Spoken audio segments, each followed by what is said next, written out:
We have Gordon Starkey, our CRO, and we have Rehan, a solutions architect. So we've got some expertise on the customer side. We've got some expertise on the technical side. Gordon's role is very cold-faced with the customers, trying to work out exact solutions they need. Gordon's going to be talking about some of the feedback we're getting from customers, some of the common questions we get around workforce planning and some other areas. And then Rehan is on the technical side, comes to us with a lot of experience on building enterprise technical solutions. And a lot of those questions that Gordon's team have get very technical very quickly. And Rehan is on the technical solution side to actually map out what our solutions look like, what systems a business is using, what challenges they have, what data they have. So we've got two heavy hitters on the customer side and on the technical side. And we're going to be going into a few questions. We're going to be talking for about 30 minutes. We've got some preset questions. This will go off in a few tangents, which I think will be good. You'll hear some new things, I hope. You'll learn some things. We're going to be talking for about 30 minutes. We will allow 15 minutes for Q&A. So please send your questions through as you think of them. If we do not get to your question, I promise we will get it answered after the webinar. We will follow up. We do like answering them. So please send them through as you listen. If we don't get to it at the end, we will get to it as a follow-up, I promise. You will see 3 very short and quick poll questions as you work through. Just one click on your screen to answer those, just to give us some further information on where you guys are at in your AI journey. So I'd like to get started at the scene with a couple of really interesting insights that we've come across. And this is things that we see on a daily basis in the market. The first is 88% of CEOs say that they have budget assigned for AI, but they're nervous to deploy it. And that's nerves around ROI. We're going to talk about how we navigate some of those challenges and remove some of those barriers, if you like, for customers. With the thing very common that businesses have Tuesday or whenever it was. And I think the second one is that 72% of CEOs are stuck in what I would call a pilot or research phase. So they've started to experiment with some cool things around AI, but they haven't yet navigated to the next stage, which is embedding AI across the whole organization. So 2 really useful insights, something that we're quite passionate about. And we're going to talk through both of those. I think I'd wrap them both in, just because you have the budget assigned doesn't mean that you have the momentum. And that's what we help businesses with, get to a point where they can start. And I'd also say that 3/4 of CEOs are stuck in what I would call pilot purgatory. So they've started to experiment with some small things, but they haven't yet moved on to the next phase of embedding AI across the whole organization. And that's what we're going to talk about. We're going to talk about building AI organizations and, importantly, a place to start. So with that in mind, I might bring Gordo in. You speak to business leaders every single day. I think probably the opening question would be the biggest shift in workforce planning as we go into FY26. You're talking to customers every day, prospects and customers. Just tell us what their kind of feedback is. Yeah, great. So really interesting conversations that we're having at the moment. And I think probably the most exciting thing for how FY26 is playing out is organizations are really thinking AI first in a lot of their decision making. It's on every board agenda. It's sitting at the exec table, and it's a regular topic of conversation. And I guess they're really looking at how can we drive efficiency, how can we drive productivity, and how can we really unlock opportunities that wouldn't be possible without embracing AI. And so I think probably the exciting part tying it to FY26 planning is AI first in hiring. And I guess probably that's the first time we've started to see that personally in conversations around organizations, trying to think AI first, but where do I start and how do I start to bring that into my business? And one of the easiest ways of thinking about that is AI first in my hiring. So when I'm doing my workforce planning, I'm thinking about budgets, forecasts, all of that wonderful stuff that we do. How do I build my teams? How do I set up my roles? And if I can think about actually AI first from a hiring perspective, I can think about agents as employees. I can think about augmentation of my teams. And I can think about driving scale without necessarily driving more and more labor through my business. So it's a really interesting conversation. Lots of different industries, all impacted, but with different opportunities, I guess, in front of them. But definitely, I think that's one of the biggest driving forces we're seeing in the conversations we're having at the moment around how do I use AI to leverage and really take capitalization of the opportunity out there without necessarily going back to that old tried and tested way of just throwing labor at it. And so I think that presents huge opportunities for us to have some really interesting conversations and help evolve that. And like you said, one of the biggest challenges organizations often face is finding that place to start. And I think if you take stock of where we're at the moment, that forward planning for the next 12 months, it really gives a great opportunity to think about that from an AI first perspective. AI first hiring, how can we use AI to really leverage our business and not necessarily just go back to recruitment again? I think so. You mentioned team, you mentioned recruitment, kind of wrapped in workforce planning. That would suggest, and correct me if I'm wrong, that it's. I mean, every business is doing that in some place, right? It's not just the recruitment industry, and we have some examples in that we're helping today.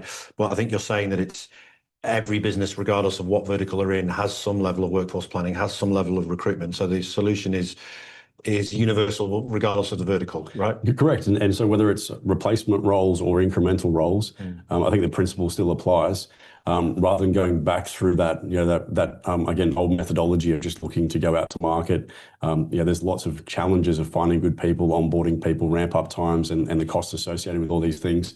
A number of those aspects are not something that you need to deal with AI. There's obviously costs of bringing it into the business, but it works 24/7. It doesn't need a ramp up time. It's instantly intelligent from all of your existing resources, and so it's incredibly powerful tool to be able to really deliver results very quickly. And so I think yes, whether it's replacement role or incremental, as you're looking for growth and scale, it's a perfect solution. And I think we'll probably get into knowledge-based tasks or areas where the audience might think that they can hone their attention for AI. I think recruitment is a classic vertical for that, where lots of repetitive tasks, lots of duplication, lots of data entry. That's kind of common across not just the recruitment space itself, but recruitment within organizations, right? So we're gonna touch on that a little bit later. Rehan, I might hand over to you more on the technical side. So you're obviously on the pointy end of the technical side. Gordon has these conversations around workforce planning or whatever. The conversations do get very technical very quickly. You then come in. Can you just maybe bring to life a little bit, give some examples of how you bring the technical aspect to life? How do you get to the point of an interesting conversation is then obviously a lead becomes an opportunity, but then you actually bring to life the technical side of it, because conversations do get technical very quickly, right? It definitely does. And I think just leveraging off of what you both just mentioned, there is no lack of intent in the market when it comes to AI. The intent is there.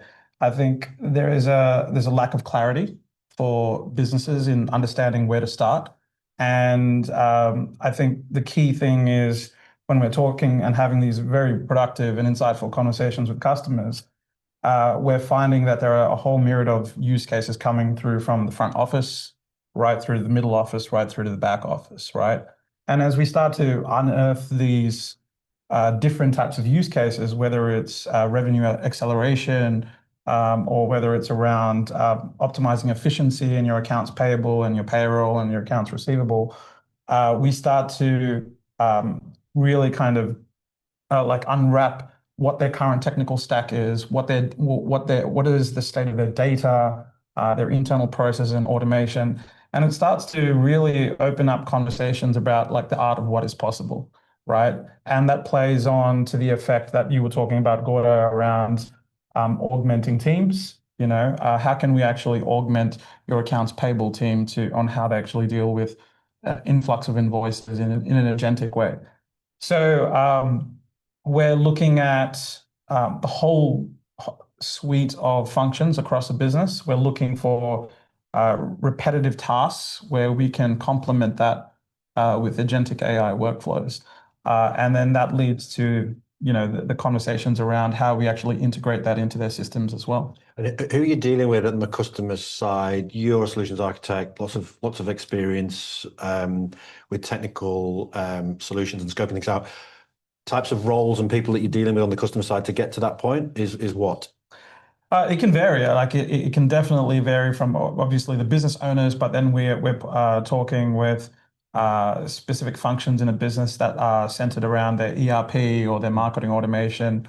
So it could be any type of stakeholders, but generally we are all very much talking to stakeholders that understand the tech system, that understand what level of data that they're actually working with and where they need to go to. Sorry to interrupt. In a large business, it could be a CIO, CTO. In a smaller business, it could be the MD, the founder, for example. Exactly, yeah. So like the smaller to medium businesses, it would be the business owner. But as you start to go up the chain in terms of the organization size, it would be the CTO, it would be your IT specialists and things of that nature. And a couple of other things I thought of. You mentioned at the very start a lack of clarity in the market, which we see on a daily basis. What do you think is driving that? Where is that coming from? Is it just people are overwhelmed with the hype of AI? Is it because they've been told things that aren't necessarily like what's driving that lack of clarity, do you think? And then the second question is, how do you cut through that? I think the clarity is that they understand that there is something very compelling that can really help their businesses. And they've come with the pre-context that, all right, like, AI can help me create content, but how do you actually transition that into your business model, right? So the lack of clarity is like, how do you actually get this really powerful technology and then incorporate that into your business that actually adds impact in a way that's going to have tangible outcomes. And those are the conversations that we're looking to have about building advocacy and really educating the market on that front. I'm trying to preempt some questions that people would be thinking of, and I think one of them would be, so what does that process look like? So let's say you've got the right people in the room. Yeah. Somebody's reached out, they know, and as I said at the very start, the market is now open. The overwhelming response we get is the opportunity. They recognize the opportunity, the fear has just gone. Yeah. But so you've got the right people in the room. It might be a CIO at a larger organization. It might be the founder or an MD at a smaller business. There's a decision maker in the room. You've got the right people in the room. What does that process look like? How long does it normally take to get to a point where you can see, actually, we now understand what the use cases would be for your business and we can understand the path forward? Is that a day? Is it a week? Is it different? Yeah, I think it's subjective to the business. Like, if you're looking at, your smaller businesses and your medium-sized businesses, there is always a level of complexity, and those conversations can be, a couple of hours to a day or so, because there are so many dependencies as well, right? Because, for example, how we look at introducing agentic AI into the marketing side of the business may have a flow-on effect to sales and to operations and things of that nature. So it is definitely subjective. The larger businesses that we're actually talking to tend to be a little bit lengthier as well, because we need to go down a proper strategic roadmap on those fronts. Okay, thank you. You both mentioned, and I mentioned at the start as well, starting point, the starting point for a customer. We hear this daily. It is the number one question we get asked is, where do we start with this? So businesses are overwhelmed with the hype of AI. It is the most common question. The value proposition of Decider is a horizontal agentic AI operating system that can help an organization across the full gamut. So when I say the full gamut, I mean front of office, could be customer facing, middle office, could be supply chain, back of office finance. So the vast majority, if not all, AI solutions out there at the moment are vertical point-to-point solutions. So the Decider proposition is a horizontal layer that can help you across your whole organization. However, I think the layer on top of that, which I wanted to spend a few minutes talking about, is a place to start, because we get that all the time, right? And we do have some obvious places to start for some customers. And all of our customers we're working with today start with an obvious point, whether that's front of office, middle office, back of office, and then they move on to the next thing and the next thing. And in time, they will be on a horizontal agentic platform that's adding value across the whole business. But with that in mind, I might hand over to you, Gordo. We have some obvious starting points that fall into some specific use cases for businesses. It might be worth just talking through those. Customers come to us, we've gone through the solutions architect process, you've kind of identified what their business challenges are, what the data are. Maybe just bring to life some of those starting points we're working with today for customers. They're on a path to the operating system, but they very clearly have a starting point. Maybe give some examples of what they could be.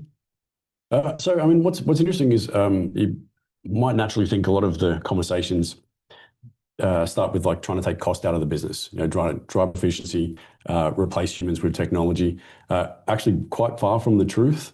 I think most organizations, what they're looking for is, how do we, accelerate revenue, give a better customer experience? How do we actually look to grow, scale, and build our business out, and use AI to augment and enable that? So a lot of the conversations actually, and a lot of our, I guess, recommendations also really focus a lot on that front of house. How do we drive more customers through? How do we give them a better experience?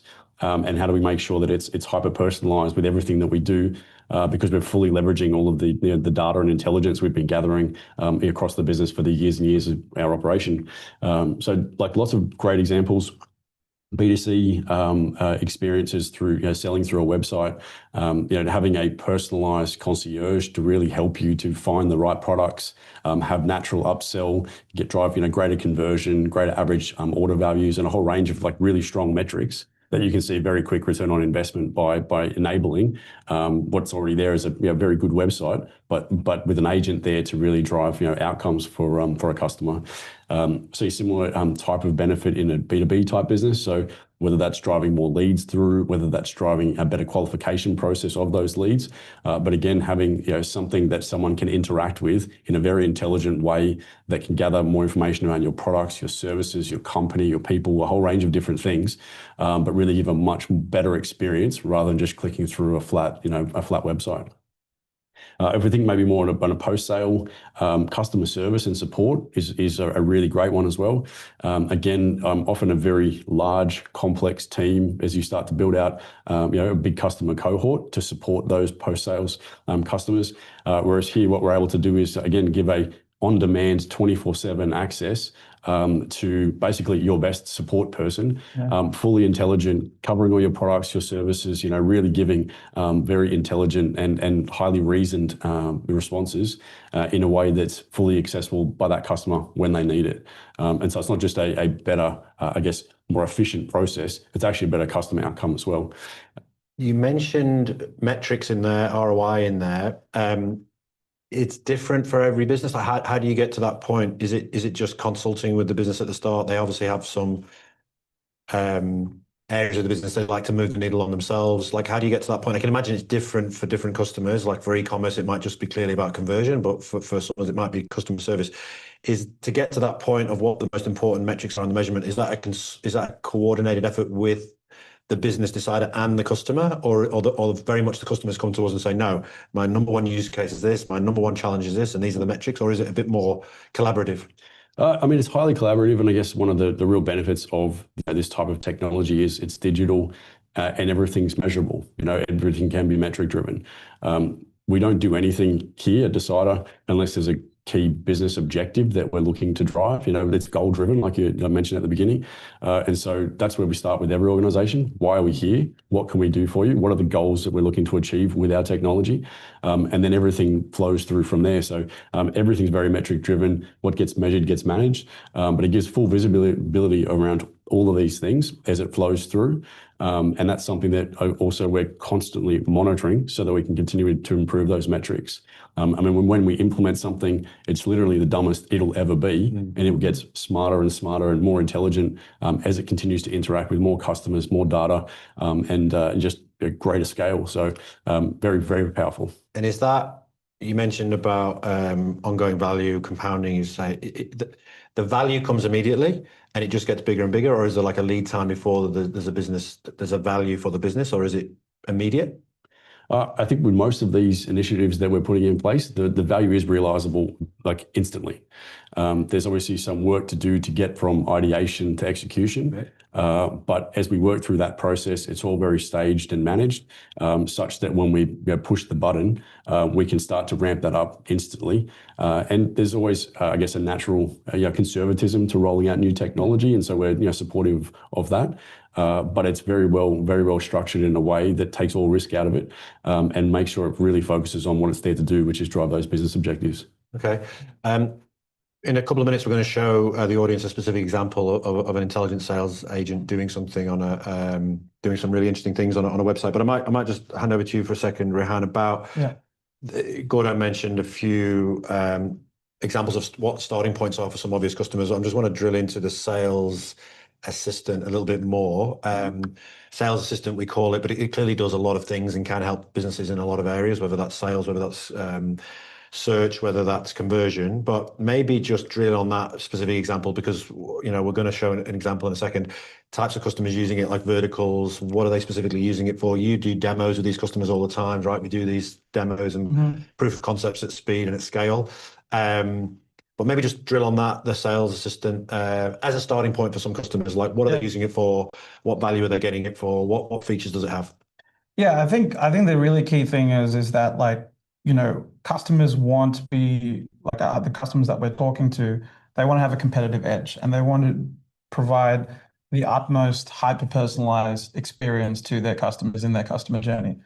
And what we've seen now is, with these conversations that we're having here, is that this intelligent sales assistant will be an augment to the general theme of what we're talking about to their sales team.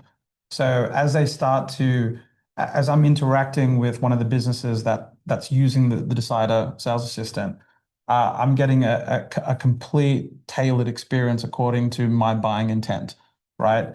And from there, to go to your point before, after that sales assistant has actually captured all that information, that could be passed over to another agent that specializes in another product or another service, that is trained and that has very speciality needs within that particular product and service. So we're now moving into this era where hyper-personalization starts to become really impactful through the use of these sales assistants. And what sort of systems data are we talking about on the customer side to connect to actually start, if that is your starting point on this path to this operating system?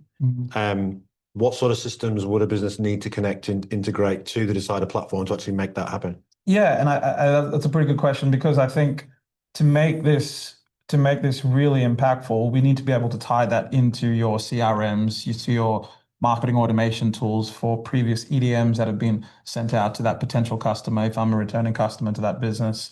So being able to tie into that key information that holds a footprint of your customer data is really key for those agents. It's like a human joining a business. When they're onboarded into a business, they're trained about the products and services. The agents aren't too different in that way. The difference is that they never get tired. They're always on. They're 24/7, and they're at scale, right? So just like a human, they need training. And that's coming from your CRMs, from your marketing automation system. And back to the original point we made at the very start, which was goal-orientated AI rather than task-orientated AI. You sit down at the start with the customers and decide what that goal should be, whether it is conversion, whether it is booking time with a team member, whether it is finding a product or a service, right? That goal is set obviously at the start of the customer interaction. Is that true? That's the fundamental area. That's a fundamental thing of all conversations that we have with customers, is that it's all centered around goals, right? Like, with whatever we're trying to do, and we're achieving with these agents, they're always given a goal. And as we start to have these conversations with the customers, we can then start to actually shape what that goal means for your content agent, your sales agent, for your operations agent, whatever that may be. Okay. And we're going to agent to agent, multiple agents, which I think is a really interesting topic. We will get to that. First, we're going to show you guys a specific example. We've got a very short demo. I will talk you through it, what is actually happening on the screen. And then we're going to talk about multiple agents, because I think it's an interesting one. We do have a specific example, and we're showing you now. And this is a starting point for a business, just to bring things to life for you guys a little bit. This is a business called Summit Ridge Capital. It's a financial services business, has a range of offerings, could be personal tax advice, could be structuring family trusts, could be commercial M&A, could be a range of things. The point is they've got services on their website. Customers may have a challenge finding out what they are. Summit Ridge Capital has their CRM connected to the Decider platform. They have their financial system connected to the Decider platform. They have their workforce management platform connected to the Decider platform. And for other businesses, you can imagine this goes on and on and on. We engage and speak to businesses on a daily basis that have literally hundreds of platforms in their tech stack. So that data connected to the Decider platform. We're just showing you one use case here. The use case business challenge for Summit Ridge was a lack of leads on the website. So customers coming to the website, not converting, traffic not converting, either because they cannot find the service that they're after, or they find it hard to reach out to a team member. Summit Ridge would have a sales team, but traditionally quite hard to get hold of the person and book a meeting with them. So the starting point for Summit Ridge Capital on their path to this operating system is intelligent agents, front of office, and we can see them operating now, customer facing on the website that can perform a range of functions. And we kind of spoke a little bit before about, it's a sales assistant by name, but it actually can do many, many, many things. The customer starts interacting with the agent. We would call that an AI concierge on the homepage, for example. And the goal of this agent is to triage customer requests. So that customer is asking questions, the agent is answering them, basically trying to figure out what service they are after. The decider agent quickly determines that the customer inquiry means they need deeper knowledge on a specific area. This is in relation to family investments, this example. So the agent initiates what we would call a handshake with another agent, and we'll talk a little bit more about this in detail later. But this agent built specifically for that purpose to go deeper on that customer request. So now the customer is interacting with another agent. The goal of this agent is lead generation. So importantly, the goal of the previous agent was triaging customer requests. Now the customer is engaging with an agent where the goal is lead generation. And Summit Ridge has decided that the conversion event for that goal is to book a meeting with a team member, which you can see is what happened. I think it's important to mention that goals are completely customizable. Agents are completely customizable. The workflow is completely customizable. And remember that agent, whether it's triaging customer requests, whether it's optimizing to a meeting, whether it's optimizing conversion, will keep optimizing to that goal that you set that agent. And we're building agentic agents with goals, not tasks. So that's kind of a financial services example. The goal was lead generation. We've got customers using it, obviously, for e-commerce, where the goal would be conversion. It could be a web development business where the goal is issuing quotes. It could be automotive business where the goal is organizing a meeting with the customer and a sales agent. I guess the permutations, the point I'm trying to make, are endless, really. So just one quick example of that obvious starting point for that business. And then Summit Ridge Capital will move on to the next thing because we've got data from their financial system, we've got data from their workflow management system. We move on to the next use case and the next use case and the next use case. And in time, that business will be on a operating system on the Decider platform, and it's adding value across front of office, which is the example we saw, but there'll be middle office, supply chain, and there'll be back of office as well, which customers may not see, but there's still AI value to that business. We do have some tangible numbers from e-commerce that I just want to touch on a little bit. We have some very exciting numbers that we've spoken about publicly before, but I just want to reiterate them a little bit more. The numbers we're seeing from this agent that is on e-commerce, where the goal is conversion, is 11x. So what that means is people that use the agent to find a product, and then you can use the agent to add the product directly to your cart. The conversion of customers that use that is 11 times higher than customers who just use the core website itself. So if you're an e-commerce business and your conversion rate is 2%, you have this smart agent, you're looking at a conversion rate of around 22%. So it's pretty compelling and pretty noticeable difference. The other number is AOV increase. So we have tangible evidence to suggest and tell us that customers that use the intelligent sales agent on e-commerce spend 30% more. So they're converting at a much higher rate and they're actually spending more. And then the other one is 9%. So e-commerce businesses that are using this now is driving 9% incremental revenue to those businesses, which is pretty impressive. So if you're an e-commerce business doing $10 million, $900,000 of incremental revenue. So it's driving a conversion. Customers are spending more when they use it, and it's driving incremental revenue. So we're very excited. That's the goal of e-commerce for conversion. There are other goals for other businesses. We showed you Summit Ridge Capital, the goal being booking a meeting with a Summit Ridge team member and the customer asking the questions, but the possibilities are pretty endless, really. And we engage with customers and decide what their goal is, and then we build a solution for them. Now, I might go back to Rehan. I just want to drill into this multi-agent thing because it is quite interesting. It is quite a differentiator, and we are starting to see value from it. We can see how agents are powerful on their own. And the e-commerce example I gave was an agent on its own doing a very, very smart thing and increasing conversion. But there is obviously an argument for multiple agents doing multiple things and handing over information, right? So I'd like to maybe just push that. I think it's potentially a new concept for the audience we want to drill into. How is it happening? What value is it adding? Where do we see it adding value? And maybe just a bit more information on the multi-agent side. Yeah, definitely. Orchestration is the word that comes to mind, right? Agents are working together in unison to achieve a common goal. And if we take some examples, for example, like if you take a B2B business with a large sales team, right? Each of those salespeople have a book of business, right? They've got maybe 10 to 20 customers per salesperson. So if they were able to actually have an agent to complement their work, to look through their book of business, where that information is shared in like your OneDrives, your CRMs, your marketing automation, and ask very specific information from that sales assistant, that internal sales assistant that is targeted and given a goal around their accounts and what type of uplift and revenue that they can generate from those accounts. That agent will be able to spit out that type of information, some semantic information. And then from there, the next step for that salesperson is to go and create a quote, right? So you may have a quoting agent or even a content agent to actually create some content for that. So now you have a system here where a sales team is augmented by not only an account management agent, they're augmented by a content agent to create some meaningful content to send to that customer in a very quick time frame as well. So now we're looking at a situation where salespeople can start to be more proactive with their accounts, aggregate that information across their business, potentially aggregate information also externally as well. And now you have this orchestration of agents that are complementing account managers. And that's just one example of a B2B business that has a large sales force.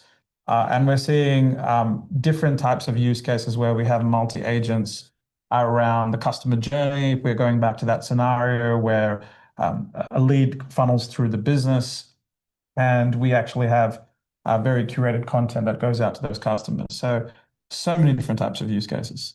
I just want to dig into knowledge a bit, the idea of knowledge that would be driving an agent. Yeah. In a multi-agent example, is that knowledge base that's feeding one agent different to a knowledge base that's feeding the other agent? And is that knowledge based on the goal of the agent? Like, yeah, definitely. I think one of the things that we're seeing is that, like, if you take that example of that account management piece, right? The agent of that account management agent has a very specific goal on like where can we extract upsell opportunities from these accounts, whereas the content agent maybe has a goal of, okay, these are the brand awareness and the marketing strategies of the business that we have. These are the customers that we have. We want to be able to create very curated campaigns and content, right, which is very different to the account management agent. But we're starting to see that there are relationships that are being built between these agents, and that just comes with a little bit more education into the business and the knowledge base. Okay, thank you. Gordon, I'm going to hand over to you in a second. We're going to just drill into ROI a little bit more, but I want to go back to my initial point I said at the very start, which is around insights. I gave you two really interesting insights that were quite fascinating for us. I think the other one is common blockers that we hear, common blockers of people, they have the budget, which I said at the start, but they're nervous about moving forward. And there are kind of a few very, very common ones that we speak to every day. I think the first one, and I'll ask you to talk about ROI when I kind of talking through them, is the first one is distinguishing between the hype and the reality of AI, which is something we deal with on a daily basis. There is a myriad of reports, research papers, white papers, LinkedIn posts out there that talk about what the potential of AI can do. So that's something that we have a very well thought out process of navigating through, but we hear this on a daily basis. The second one is an AI roadmap, the lack of an AI roadmap in a business. And we're very passionate about these. We've done these. Businesses can do them themselves with the right people in the room, but a roadmap would identify the things you could do. And the third one is a starting point, which I mentioned at the very start. Businesses want to know where to start. So they're trying to distinguish between the hype and the reality of AI, which is blocking them. They don't have a roadmap of all the things they could do. And ultimately, they don't understand where to start because they may have thought out the 10, 15, it could be 100 things they could do, but where do they start? And that relates to my ROI question. So I just want to hear you, Gordo, talk a little bit about, they're all things that we navigate businesses, those common blockers. We can help them move beyond them, and we have tools and solutions and conversations that can do that. But I'm interested in ROI. How do we help businesses? A business comes to you, they have an idea of all the things they could do. We might be able to help them with that. But down to ROI, how do we help businesses get to that point to say, yes, here's all the things you could do, here's your starting point. And if you were to do that, the value could be X. So I guess a couple of things to unpack there. One is, yeah, I guess a recognition up front that it's a journey, right? Like we're not there to completely flip the business and transform everything overnight. There's a recognition around finding a logical and reasonable starting point. And I think that relates back to that hype versus reality, right? Because I've had a few conversations with some people who've said, well, you know, my chairman's told me that AI could do this and it can do it in 2 or 3 weeks. And the chairman or my CEO or somebody else, or I read a piece of paper, a white paper that AI can do all of this and it can do it very, very quickly. So I think you're getting to that point where there is the hype, but then there's a reality, right? Which we help businesses navigate through. Correct. Yeah. I mean, and so like how we often think about where to start is, you know, a variety of different variables, but the feasibility, you know, what return we think we can drive, timelines, you know, something that we can do and act on quickly. There's always the financial element, you know, what the business is ready to invest. Yep. And then there's the people component as well. Like there is a cultural element to bringing AI into the business. And so we often try and find something that, you know, is a real value driver, that we're going to drive adoption across the business. You know, we're going to have things that people are excited about. You know, it either augments their capability or it better services customers, or it does something that really, you know, helps drive that business forward in achieving its goals. Those are things that people can really get behind. So that's really where we start to then narrow it down once, you know, people like Rehan's started to map out opportunities. Then we start to narrow in on those aspects that we think are going to be a good value driver. And then I guess part of that is doing that really well to validate, you know, further investment, to validate and I guess take the organization on a bit more of a readiness journey towards the next phase. But again, coming back to that beginning point, recognizing it is a journey. We multi-phase this deliberately in a logical way. And that just helps to take that organization in a way that is going to be not disruptive to its people, its customers, to its, you know, core business. Yep. It's going to drive, you know, productivity and efficiency in most cases. It's going to pay for itself very quickly through whatever that goal we're looking to achieve. And because we're, to my previous point, we're digital in everything we're doing here, those metrics are all very, you know, very visible to the business. Yep. And it really helps to validate that investment and the success very early on. Okay, a couple of final questions for you, Rehan. Pilots, I'm very interested in pilots. I mentioned at the start, 3/4 of CEOs are stuck in what I call pilot purgatory. They've started to experiment with something, right? They're doing some little cool test. Someone's told them, their mates told them something. They're doing something in an area of the business with a few small people. I'd be interested in, you would have had hundreds of conversations, you know, in the last few months alone.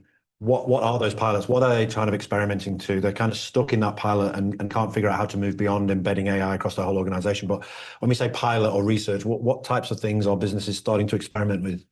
Yeah, I think just before going into that, I think there is a notion out there as well that AI is so powerful that you could switch it on and then it'll just take care of it itself, right? So, and I think that the planning element is really key, and that goes into the pilot side of things as well, right? So even when you're exploring a pilot and you've identified a use case, you need to have measurable outcomes even during that pilot stage, right? Like what are the success metrics and the criteria that is required for a successful pilot so that we can actually provide value, even if it's a core area of the business, whether it's front office or whether it's back office. What you want to do is to prove value in that period of time, according to your pilot plan, and make sure that you're hitting those milestones, right? With whatever agentic workflow that the business is starting to explore. And we've already seen some really good test cases where we've seen organizations that are starting to actually pilot those across their business as well. Start small, start in an area that has high impact, as opposed to a very broad approach where you're trying to conquer everything at once. I'm very interested in final question, and then we're going to get to your questions. I can see that questions have been coming through, so we're going to get to them in 1 second. But final question is, I'm very interested in the starting point, because I know that we do this for businesses on a daily basis, identify for them a place to start. Some businesses have already done this themselves. I'm very interested in your view on how often that is different. Like business has done some scoping or they've done some pilot, they think that that's the right place to start. When we engage with them and we do a piece of work and look at their data, look at their systems, look at their challenges, is our place to start often quite different from what they've already identified a place to start? Or is it quite common that they're the same? Good question. It's subjective to the business. More often than not, we see that the majority of the times we're unearthing places to start that they haven't actually thought about. And generally, we find that, again, to the key topic of what we're talking about today, the front office revenue generating activities is more often than not the key place to start. Because again, there's a notion that it's all about replacing, and where here it's about augmenting what they currently have. So that front office piece is generally the most consistent pattern that we've seen on where they want to start. Like that top of the funnel, the sales, the account management, the customer journey piece is generally the key area that they want to start. Okay, thank you. We're going to get to your questions now. I can see them coming through. Gordo, I might start with you. What's a realistic first month goal for a business starting with AI? Wow, that's a short period. It is. What's the realistic expectation in the first month for artificial intelligence? I mean, I think what's your in a month? I think probably how I would target that is the goal of month one being to have mapped out the organization and started with mapped out the organization, built what we considered to be a bit of a journey around where we are, where we want to get to. So a plan. And identified the starting point. I think 30 days is sufficient time to have done that analysis, looked at the business, look at the data, look at our systems, and then really start to think around what's our number one goal. And again, with all the things around feasibility, financial, people, all the variables that are going to help us narrow down to that starting point. But have a plan and have a starting point. Thank you. Somebody's obviously latched onto the example we showed, Summit Ridge Capital. How do you calculate, Gordo, I might throw this to you again. How do you calculate or track ROI? So that specific example we showed, a tool like the sales assistant, which clearly can do many, many things, but how would you track ROI? I think you touched on it a little bit more, but maybe just dig into it a little bit further. How would you track ROI of an initiative like that? So I guess in that specific use case, and it's probably representative of many in that type of interaction where it's a B2B business, what it exists for is to try and better educate customers or potential customers coming through their website. What you started with was a very flat website, lacking in information, and I guess not really driving the action, which is getting people interested enough, selling the credibility of the business to drive that conversion of a lead to inquiry. So why Decider and why the agent that we put through there is to help better inform. And I think we talked around the specifics there around the wealth management component. We've got a wealth management agent who knows their business very well, knows the talk track, has some of that intelligence that's been pulled from the sales team, but can talk to that customer through the chat in a way that is going to get them excited, help them understand this is a great business, good credibility, good capability, and that has shown meaningful results in terms of driving up not just the leads, but also better qualified leads because people know what they're coming through for. And that just has meant that there's a nice handoff then to the physical salesperson to be able to pick that up and run, who gets the transcript and all that profiling that the agent's done as well. So what's the ROI? It's been better leads and more of them. Okay. The biggest mistake you've seen businesses make when they're trying to scale AI was the question, but maybe even if they're in the pilot phase or moving on, like what are the biggest mistakes you see that businesses are making? I think going to my point earlier, just switching it on and then expecting it to run everything. Having a plan is so important, right? How you go about implementing AI in your business has to be part of your strategic plan. And this is not just necessarily understanding what systems to integrate. This is change management. This is people, training people in your organization and business to be ready to potentially be repurposed and reskilled in high value tasks. So there is in that plan, there's the change management piece. There's the integration, not only into your tech stack, but into your business processes. And then from a planning perspective, how do you plan your workforce around these agentic agents that you're looking to incorporate? So not having that plan and that strategic plan in place really, I guess kind of takes back the true impact that agentic AI can actually have. So having that plan is really key. Okay, good. We're almost out of time, but one final question, Goro. You got 10 seconds to answer this. And then I just want to wrap up. Does Decider only focus on certain verticals?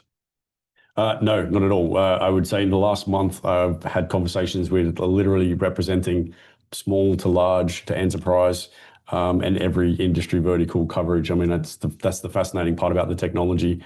Everything's ripe for disruption. And like, I know I've gone over 10 seconds, but what I would say is that I guess the point that comes out of that is everyone is looking at this. Everyone is going to do something in this space. They're on various stages of progress already.